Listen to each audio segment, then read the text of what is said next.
এজন্য আল্লাহ তাআলা বলেন আল্লাযীনা হুম ফী সালাতিহিম খাশিউন, সফলতা অর্জন করবে ওই মুমিন ব্যক্তি যেই মুমিন ব্যক্তি তার নামাজের মধ্যে সে বিনয়ী এবং নম্র। এবার আমলের জন্য বিনয়ী নম্র খুশু কেন প্রয়োজন?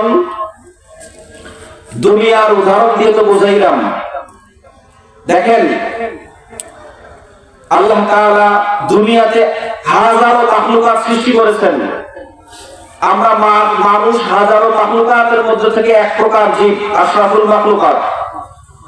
আল্লাহ পাক রব্বুল আলামিন প্রত্যেকটি মাখলুকাতের ভিতরে যাদের প্রাণ আছে, প্রাণময় যে সমস্ত মাখলুক, প্রত্যেকটির দুটি করে দিক রয়েছে। একটি দিক হচ্ছে আভ্যন্তরীণ দিক, আরেকটি দিক হচ্ছে বাহ্যিক দিক। বাহ্যিক দিক মানে বাহ্যিক বাহিরের দিকটি যা আমরা দেখতে পারি, সেটি কি? সেটি হচ্ছে শরীর। আরেকটি হচ্ছে অভ্যন্তরীণ দিক, অর্থাৎ ভিতরগত দিক। ভিতরগত দিক কি? সেটা হচ্ছে রূহ বা আত্মা।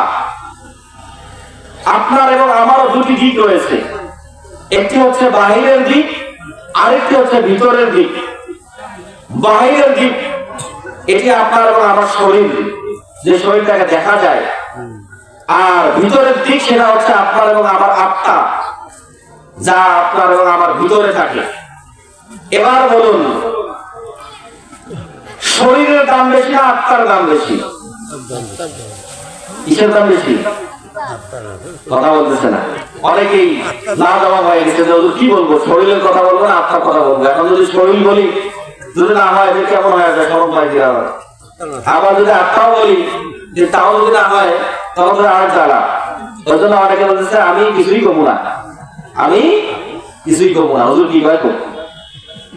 সম্মানিত উপস্থিতি, শরীরের দাম বেশি না আত্মার দাম বেশি? এই কথা বোঝার জন্য আরেকটি উদাহরণ দেই আপনাদের। আপনাকে আপনার সন্তান ভালোবাসে কিনা, আপনার স্ত্রী ভালোবাসে কিনা, আপনার বাবা মা ভালোবাসে কিনা, যদি বেঁচে থাকে আর কি, ভালোবাসে কিনা? আপনার গ্রামবাসী আপনাকে ভালোবাসে না? প্রত্যেকেই ভালোবাসে। আপনার স্ত্রী বলবে আমি আপনাকে আমার জীবনের থেকে বেশি ভালোবাসি। আপনার সন্তান আপনাকে বলবে বাবা আমি আপনাকে সব থেকে বেশি ভালোবাসি। আপনার আত্মীয় স্বজন বলবে আপনাকে আমি অনেক বেশি ভালোবাসি। এবার আপনার ভিতর থেকে যদি আপনার আত্মাটা বের হয়ে যায়, আজকে রাত্রে যদি আপনার ভিতর থেকে আপনার এই আত্মাটা বের হয়ে যায়, পরদিন সকাল হতেই আপনার স্ত্রী, আপনার সন্তান, আপনার আত্মীয় স্বজন, আপনার পাড়া প্রতিবেশী কেউ এসে বলবে না যে আমি এই দেহটাকে অনেক বেশি ভালোবাসি, আমার জীবনের থেকে বেশি ভালোবাসি, আমার প্রাণের থেকে বেশি ভালোবাসি। সকলেই এসে বলবে অতি তাড়াতাড়ি কাফনের ব্যবস্থা করেন, কবরকে খুঁড়বে তাকে খবর দেন, বাঁশকে কাটবে তাকে খবর দেন, কাপড়কে কিনতে যাবে তাকে খবর দেন। আপনার স্ত্রী আপনাকে অনেক ভালোবাসে, আপনাকে বলে যে আমি আপনাকে আমার প্রাণের থেকে বেশি ভালোবাসি, আপনি আমার প্রাণের স্বামী।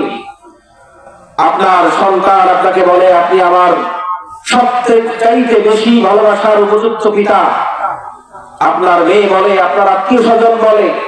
কিন্তু আপনার ভিতর থেকে যখন আপনার প্রাণ পাখি উড়ে যাবে, আপনার আত্মাটা উড়ে যাবে, উড়ে যাওয়ার 1 সেকেন্ড সময় লাগবে না আপনার উপর থেকে ভালোবাসা কমে যাইতে। 1 সপ্তাহ, 2 সপ্তাহ, 1 মাস, 2 মাস, হাইস্ট 1 বছর আপনাকে আমাকে মনে রাখবে এই দুনিয়ার মানুষ। আপনার দাদাকে আপনার অনেকের মনে নাই আপনার দাদার কথা, আমার দাদার কথা। অনেকের মনে আছে, অনেক সময় মনে ওঠে, কিন্তু আমার দাদার কথা আমাদের বছর আনতে একবারও তো মনে ওঠে না। কিন্তু আমার দাদাও এই পৃথিবীতে আপনার এবং আমার মতো মানুষ ছিলেন, তারাও বসবাস করছিলেন। গভীর মনোযোগ দিবেন।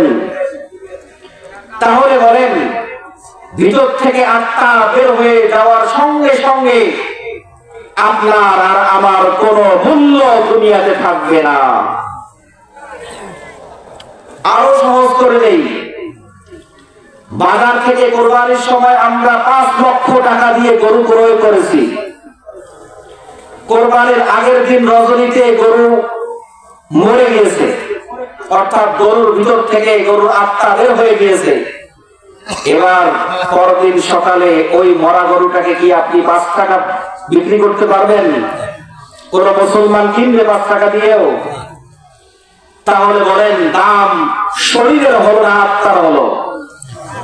আত্মার দাম হলো। আত্মা ছাড়া শরীরের দাম নাই, 1 টাকারও দাম নাই। অনুরূপ ভাবে আমলের ভিতরেও 2টি দিক রয়েছে, একটি হচ্ছে বাহ্যিক দিক, আরেকটি হচ্ছে অভ্যন্তরীণ দিক। বাহ্যিক দিক, নামাজের মধ্যে আপনি আমি যে কিয়াম করি দাঁড়াই, বাহ্যিক দিক। রুকু করি, বাহ্যিক দিক। সিজদা করি, বাহ্যিক দিক। বসি, বাহ্যিক দিক। আর নামাজের ভিতরে খুশু বিনয়ী নম্রতা, ইখলাসপূর্ণ নামাজ, এটি হচ্ছে নামাজের রূহ। এই রূহ যদি না থাকে, মানুষের যেরকম 4 আনা পয়সার কোনো দাম নাই, কোন প্রাণীর যেরকম 4 আনা পয়সার কোনো দাম নাই, আমলের ভিতরে এই রকম ভাবে রূহ না থাকলে, খুশু এবং খুজু না থাকলে, আমলের 4 আনা পয়সার কোনো দাম আল্লাহ তাআলার কাছে নাই। এজন্য আল্লাহ তাআলা বলেন 7টি গুণের প্রথম নাম্বার গুণ হচ্ছে আল্লাযীনা হুম ফি সালাতিহিম খাশিউন। ওই সমস্ত বান্দা বান্দীরা সফল যারা তাদের নামাজের মধ্যে বিনয়ী এবং নম্র। ভিতরে খুশু এবং খুজু কতটা গুরুত্বপূর্ণ বিষয়। মুসলমান ইমানদার আল্লাহর গোলাম, গভীর মনোযোগ। নবী আলাইহিস সালাতু ওয়াস সালাম একবার মসজিদে নববীতে বসে আছেন। গ্রাম থেকে একজন সাহাবী হযরত খাল্লাদ ইবনে রাফিয়া রাদিয়াল্লাহু তাআলা আনহু মসজিদে নববীতে আসলেন নবী আলাইহিস সালাতু ওয়াস সালামের সঙ্গে সাক্ষাৎ করার জন্য। মসজিদে নববীতে ঢোকার সঙ্গে সঙ্গে হযরত খাল্লাদ ইবনে রাফিয়া রাদিয়াল্লাহু তাআলা আনহু 2 রাকাত নফল নামাজ পড়ে নিলেন। তার নামাজের দৃশ্য নবী আলাইহিস সালাতু ওয়াস সালাম স্বচক্ষে দেখলেন। দেখার পরে ওই সাহাবী যখন নবী আলাইহিস সালাতু ওয়াস সালামের সম্মুখে এসে নবী আলাইহিস সালাতু ওয়াস সালামকে সালাম বিনিময় করলেন। আসসালাতু ওয়াসসালামু আলাইকা ইয়া রাসূলুল্লাহ, আসসালাতু ওয়াসসালামু আলাইকা ইয়া হাবিবাল্লাহ। নবী আলাইহিস সালাতু ওয়াস সালাম তার সালামের জবাব নিয়ে সঙ্গে সঙ্গে বললেন, ক্বালা লাহু ইরজি ফাসাল্লি ফাইন্নাকা লাম তুসাল্লি। হে খাল্লাদ, তুমি আবার ফিরে যাও, তোমার নামাজ হয়নি, তুমি আবার নামাজ পড়ো। ফারাজা, সে আবার ফিরে গেল। ফাসাল্লা কামা সাল্লা, ফিরে যায় সে আবার অনুরূপ আগের মতো ওই নামাজ পড়লো। ওয়াজা ইলা নবী আলাইহিস সালাতু ওয়াস সালাম, এবং নবী আলাইহিস সালাতু ওয়াস সালামের কাছে গেলেন। ফাসাল্লামা আলা নবী আলাইহিস সালাতু ওয়াস সালাম, গিয়ে আবার সালাম দিলেন। নবী আলাইহিস সালাতু ওয়াস সালাম বলেন, ইরজি ফাসাল্লি ফাইন্নাকা লাম তুসাল্লি। হে খাল্লাদ, তুমি আবার ফিরে যাও, তোমার নামাজ হয়নি, আবার তুমি নামাজ পড়ো।